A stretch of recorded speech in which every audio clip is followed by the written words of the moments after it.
Kia ora, beautiful ones. Hello, hello. Luanne Marine here. Oh, I should have wiped this table down before I came in here. Look at me. Anyway, kia ora, Luanne here. I'm in the Goddess Inner Circle when I'm recording this, so if you're watching the replay later on, give us a little hashtag replay. So, first of all, again, I want to welcome all the new Goddess sisters that are coming into the group. You're joining a few here every day. Leading up to the live series, I'm doing a hand analysis live series in October. So in the meantime, we want to get to know you. We want to know where you're from, how we can support you in our purpose. So if you have just arrived in here, I do this reading I don't like to do it Monday or possibly Tuesday. I'm doing it Tuesday today. There's a lot going on. There is a lot going on.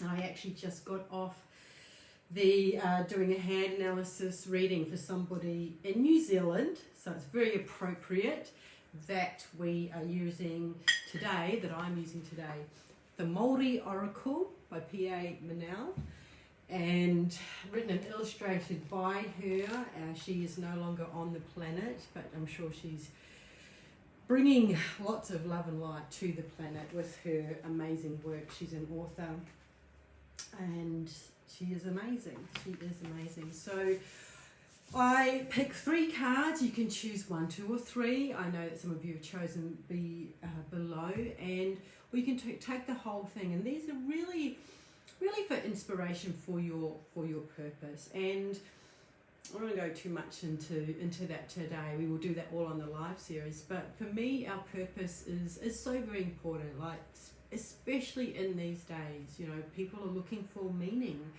We're looking for meaning, what's really important to us, what our purpose is, and purpose is lifelong. It's lifelong. We just don't arrive at purpose. We get to express it in different ways. And so once you know your purpose, and the key to your purpose, it is just about you have free will to choose how you express that in everything you do, who you express that with. And some people like to do it as a career. Some people like to do it in their own communities. It's totally up to you. And so these messages, just think, just take a little breath now and just check in with yourself, and do these resonate with you? 1, 2, or 3, or have the whole lot? So the first card we have is the core. And it is actually a digging stick. So you can see it, we used it, ancient Māori, we used to use it to dig up the kumara. Kumara is a sweet potato, and the sweet potato in Australia, because I'm in Australia. And what it says, abundance will be yours with time and hard work. So I'll just read you a little bit. The messages are very small, actually, and then we'll go into a deeper meaning here. But so no matter where the Māori lived in the old days, whether it was at the pa, which is the fort or the village, there was always a vegetable garden. And in the vegetable garden was always the kumara, the sweet potato, or the Māori potato. So nothing happened in the gardens without the turning of the soil by the core. Now this is the core, right? This is the core. Hard work, but the harvest in the end are worth it. So if you've chosen, so this is a message. And even when I talk about purpose, right, sometimes expressing our purpose can be hard work.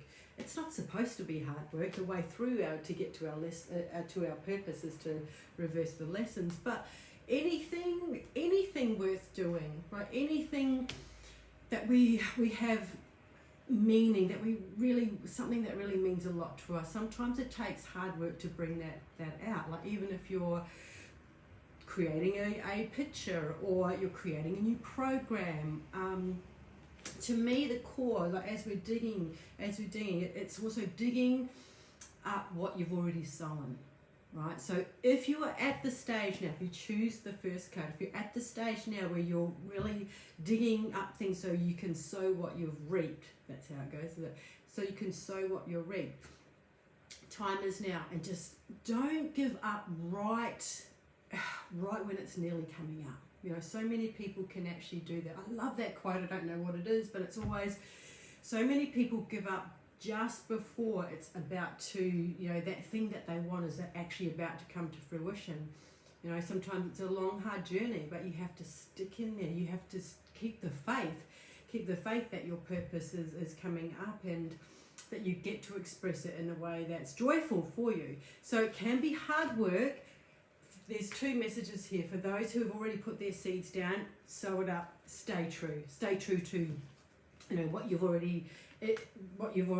bringing up, right? It could be, like I said, a new workshop or a new product, or just something that you want to share with us. And then for those who have not yet are ready to dig that up, you are here to prepare the ground and to sow the seeds. See, 2 here, the core, right? So whatever it is, if you have a new idea, you have to sow those seeds. You have to time now to sow those seeds. So I'll move on from that card. So that's the first card. Our second card, oh, this is a good one. As my son's coming in, walking the dog. But done, Cooper. I'm just doing the lives. Is the tuatara. The tuatara. It's on the, if you're a Kiwi, I think it's on the 5-cent piece, all right? Tuatara. Well, last time I lived there, 25 years ago, tuatara. And the messages, so it's a lizard, but in general, I'll read you a little bit. In general, lizards were often looked upon Māori as the children of Whiro, and who was the god of chaos. And I was actually talking to the beautiful person who did the reading. She's from New Zealand, and I said, we were talking about Pluto. So I'm talking about hand analysis. I know I'm going to get there. But in hand analysis, there's a small area, Pluto, on your hand that represents there. Any gift marking in there, any line that's in there. Pluto is the god of the underworld. So Whiro in Māori is I feel it's the Māori equivalent, chaos. And they say evil, but again kept it at arm's length. So much so that lizards were not used for food. The Māori never ate them. However, the tuatara, poor tuatara, was different, right? And although it was occasionally food for the chiefs, it was always held in great esteem, right? For many, the tuatara was a guardian of the tribal customs and histories, right? So that's why they didn't eat them. Right? They didn't want to eat your guardians. Okay, be kind to animals. But for others, it was when they appeared in your life, it was an appearance of great age. It was symbolic of having wisdom, longevity, and perseverance. And so some of the chiefs actually, instead of eating them, they kept them as companions. And every day, now these days you will see them carved into the wharenui, into the buildings, and it's kind of a bit of a protection. So the message for the tuatara is: hold dear the knowledge of your past, that you may better understand your future. Right? Hold dear the knowledge of your past, that you may better understand your future.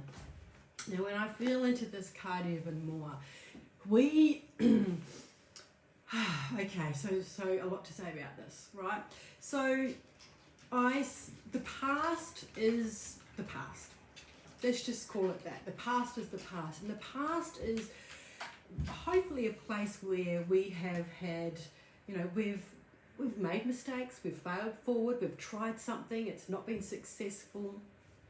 But that's where we get our learning opportunities. So if you've got this card today, it says, leave the past in the past and almost celebrate what you've done. Celebrate that you've taken the risk, you've tried things, because there's nothing, well, there is a lot of things worse, there's nothing worse than sitting back and wishing that you could have done that, right? You could have done it, shoulda, woulda, coulda. Be brave and do that. So the past, who was it? Anthony Robbins. The past does not equal your future, but the past, give gratitude to your past.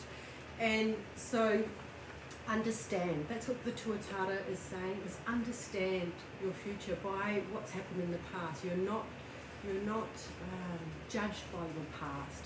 And some people love to keep the past on their shoulder, and they say they don't, but yet here it comes, and we can go into that victim, and this happened to me, and this happened to me. And I'm coming from compassion, yes, that happened to you, and now we have to do that healing to move forward. But if you're going to keep going back there, you need to do more work. Okay, you need to do more work. It's not the failure. Move forward with compassion. So don't bang on about it. Okay, so our third card today is this beautiful manuka. Beautiful manuka. It's a tree, a beautiful tree in New Zealand. The manuka, and it's a native tea tree. So it's actually a tea tree plant, and it has been called since the time of Captain Cook, the explorer of the 18th century. Settlers and sailors would boil the leaves and the bark to make alternative to tea, and the Māori used it as antiseptic treatment for all manner of ailments inside and out of the body. So it's a healing, beautiful plant, isn't it gorgeous? And the manuka grows anywhere, and its tree is the tree that grows where no others have been able to thrive. And the smallest of manuka seedlings will not only become tall and strong, they will weather the wildest storms, but its children will eventually cover the hill upon which it stands. Hello, Linda. Oh, beautiful. Oh, feel it, sister, feel it. And so the manuka tree is kind of like, it's not a weed, but where it plants, it's kind of gets its roots in there, and it's a beautiful healing plant. So the message from this is adaptability. Kind of moves on from number 2, right, Linda? Adaptability. And we have to be really adaptable in these really interesting times, right? We're working from home, or those who can work. The way we've been meeting up with friends, if you are, I won't get it. How you can connect with your loved ones if you can. We're being adaptable. This is what is happening now, is really giving us strength and character, like this tea tree, like the manuka. And so if you are holding on to something so tight, and that can be beliefs, and that can be rules and regulations that you kind of feel, I don't really know about those anymore. Now you can be adaptable.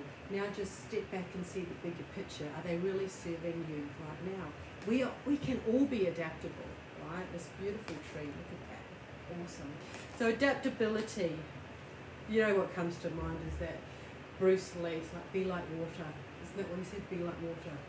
Anyway, the weirdest things come up when I book cards like this. So does that make sense, beautiful one? We have the core, dig, reap, sow your seeds or dig up. We've got the tuatara, right, beautiful, I've forgotten what he did, the tuatara, yeah. And that was the most profound one, right, the tuatara, who was the guardian. He's the guardian, actually that's what it means, be the guardian, like check in with your guardians. And then we've got this beautiful manuka that's going to sprout everywhere because it's adaptable. It's like be like water. Don't stand fast in all things when you know that nothing's set in concrete here. We get to create everything. So I'm going to get off here now. Lots of love to you. I hope that makes sense. I will post this up, and again, welcome to all the beautiful sisters here as we step into our purpose, and lots of love. Bye for now.